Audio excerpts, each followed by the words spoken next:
हिमाचल प्रदेश में बढ़ते toll tax और बिजली दरों को लेकर सियासत तेज हो गई है। भाजपा विधायक सतपाल सिंह सत्ती ने प्रदेश की कांग्रेस सरकार पर जमकर निशाना साधते हुए कहा कि जब से राज्य में कांग्रेस ने सत्ता संभाली है तब से हिमाचल प्रदेश की जनता लगातार परेशान होती जा रही है। उन्होंने आरोप लगाया कि टोल टैक्स की दरों में लगातार किया जा रहा इजाफा सरकार की नाकामी को दर्शाता है और इसका सीधा असर आम जनता और गरीब वर्ग पर पड़ रहा है। उन्होंने कहा कि यदि पंजाब की ओर से भी हिमाचल की गाड़ियों पर अतिरिक्त टोल टैक्स लगाया जाता है तो यह एक गंभीर मुद्दा बन जाएगा जिसे किसी भी सूरत में बर्दाश्त नहीं किया जाएगा। विधायक ने कहा कि कांग्रेस सरकार के नेतृत्व वाली सरकार ने टोल टैक्स को सख्त बनाते हुए इसे 170 रुपए कर दिया। उन्होंने आरोप लगाया कि टैक्सियों, निजी गाड़ियों और ट्रकों सहित सभी वाहनों पर टोल दरों में वृद्धि की गई है जिससे हर वर्ग प्रभावित हो रहा है।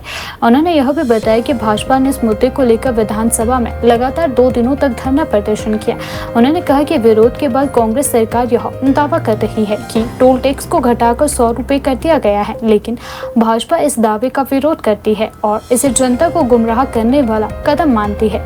इसके साथ ही उन्होंने बिजली दरों में लगातार हो रही बढ़ोतरी को लेकर भी सरकार को घेरा और कहा कि इससे आम उपभोक्ताओं पर आर्थिक बोझ बढ़ता जा रहा है। उन्होंने चेतावनी दी कि यदि सरकार ने जल्द ही जनहित में फैसले नहीं लिए तो भाजपा सड़कों पर उतरकर बड़े स्तर पर आंदोलन करेगी। हिमाचल प्रदेश के अंदर जब से कांग्रेस पार्टी की सरकार सत्ता के अंदर है तब से प्रदेश की जनता इनसे परेशान है और जो इस गवर्नमेंट ने हमारा टोल टैक्स बैरियर के ऊपर टोल टैक्स बढ़ा करके हमारे ट्रक्स को, हमारी जो टैक्सी यूनियन है, टैक्सियों को, हमारे जो जितने भी गुड्स कैरियर हैं उन सब के टैक्स बढ़ा करके ऐसे लोगों के ऊपर बहुत बोझ डाला है।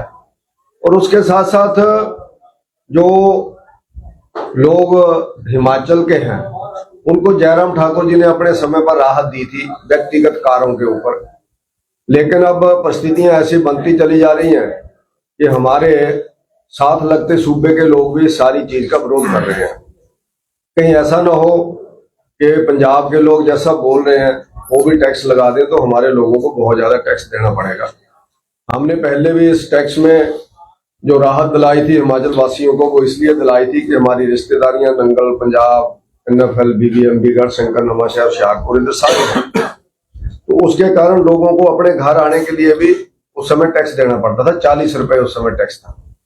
फिर सुक्खू जी की गवर्नमेंट ने इसको टैक्स को 70 रुपए तक पहुंचाया, 70 से सीधा 170 कर दिया। अब जब आंदोलन हुआ, लोगों ने विरोध किया और विधानसभा के अंदर भारतीय जनता पार्टी विधायक दल ने 2 दिन लगातार वहां पर प्रदर्शन किया, धरना दिया, विधानसभा के अंदर बजट भाषण के अंदर मुद्दे को उठाया। तो सुक्खू जी ने कहा कि हमने वापस ले लिया, लेकिन अभी जानकारियां मिल रही हैं कि अभी 70 से 100 सीधा उसमें हो गया है। तो टैक्सियों का भी बढ़ा है, ट्रक्स का भी बढ़ा है।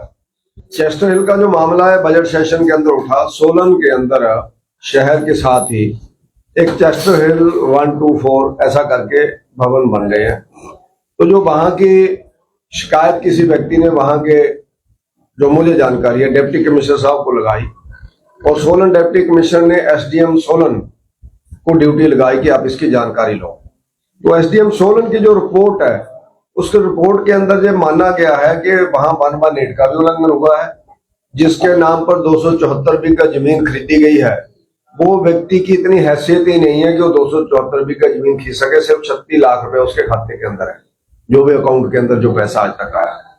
तो 274 बीघा उसने कहां से खरीद ली। और उसके बाद ये भी कहा गया है कि वहां पर भ्रष्टाचार का पैसा लगा है, वहां प्लॉट्स बना करके बेचे जा रहे हैं। और SDM मैम ने ये भी ऑब्जेक्शन लगाया कि सड़कें नहीं बनाई गई जैसी सड़कें शहर के अंदर जरूरी होती है, उतनी खुली सड़कें नहीं है जितने वहां प्लॉट्स बन रहे हैं। और उसके साथ साथ उन्होंने ये भी कहा कि किसी भी बिल्डिंग के लिए पार्किंग की व्यवस्था नहीं है। जिन्होंने मकान ले लेने बेचारों ने वो गाड़ियां कहाँ खड़ी करेंगे। सीवरेज की बहुत बुरी हालत है, सीवरेज की कोई व्यवस्था नहीं है। और 118 का उल्लंघन है, इसलिए उन्होंने कहा अपनी रिपोर्ट के अंदर, SDM मैम ने, सोलन के हैं जिन्होंने इंक्वायरी की है, वो मेरे पास पूरी रिपोर्ट है कि इसमें ED को केस देना चाहिए और इनकम टैक्स को देना चाहिए। और उसके बाद डिप्टी कमिश्नर साहब ने, जो कमिश्नर मैडम है वहां पर, म्युनिसिपल कारपोरेशन है सोलन, तो उस मैम ने भी फिर वहां उसका पूरा, जिसको कह सकते हैं, पूरा ब्यौरा दिया कि क्या इसमें टाउन कंट्री प्लानिंग का जो रूल है उसमें उसका अवहेलना तो नहीं हुई है। तो उसने भी कहा इसमें पूरी तरह धज्जियां उड़ाई गई हैं, उसकी अवहेलना हुई है। लेकिन बाद में जब बड़े अधिकारियों के पास केस चला गया, जो डायरेक्ट ठेकेदार है, मालिक है, जो अप्रत्यक्ष रूप से पंजाब के लोगों ने वहां वो की है, इन्वेस्टमेंट की है, उनका पैसा है, नाम हमारे लोगों का है, हिमाचल के लोगों का है। तो उसके कारण बड़े अधिकारियों के पास जब ये केस चला गया तो बड़े अधिकारियों ने, डिप्टी कमिश्नर ने जो इंक्वायरी करवाई थी एसडीएम मैडम के माध्यम से, कमिश्नर के माध्यम से, उसको ही झूठा साबित कर दिया और ऐसा बोला गया उनको कि आप लोग बाइस होकर के कर रहे हैं और आप लोग इस सारी इंक्वायरी को बंद करो।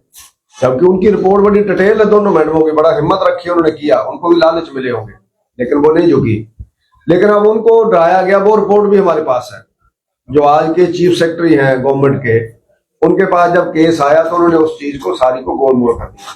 तो इसलिए भारतीय जनता पार्टी ने कहा है कि इस सारे ऐसे जितने भी सौदे हिमाचल प्रदेश के अंदर हो रहे हैं उनकी सबकी इंक्वायरी होनी चाहिए और सेंट्रल किसी एजेंसी से होनी चाहिए, क्योंकि प्रदेश सरकार मिली हुई है। उसका जीता जागता सबूत तब मिलता है जब मुख्यमंत्री बोलते हैं कि प्रदेश के अधिकारी आपस में लड़ रहे हैं, लड़ते रहे, हमको क्या इनसे लेना देना।